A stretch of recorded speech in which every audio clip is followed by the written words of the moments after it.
Beginning next month, when you buy a car from a dealer, your temporary tag will have to be metal.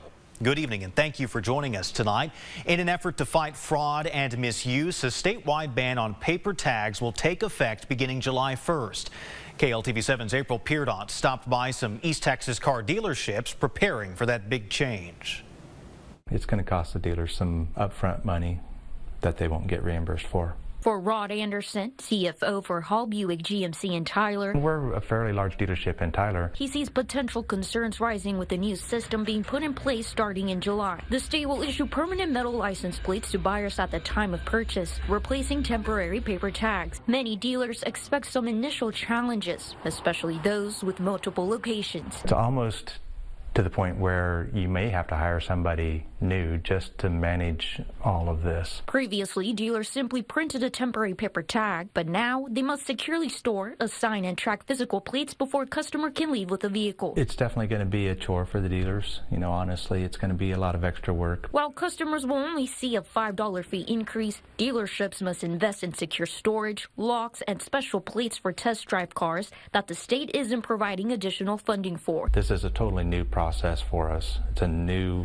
system. The state is developing new websites to, that we have to utilize to log plates and all that. But there's a lot of reasons that the state is doing it. The change started due to widespread fraud involving fake paper tags. People were copying and selling paper tags illegally. There were gas stations selling fraudulent paper tags for $50 a piece, and that's just in Tyler. Carrie Greer, dealer department supervisor for the Smith County Tax Office, says this will be a smoother process in the future. It's going to be a lot easier for law enforcement to spot fraudulent and fake plates, just simply because the plates that the people get, like I said, are the real ones. But Greer says this will add an even bigger load onto dealerships. As opposed to the county tax office taking all the responsibility for the right plate numbers, getting on the right vehicles to the right customers, it's going to be up to the dealers now. Carla Wheeler is an accounting and title clerk with Hall Buick GMC.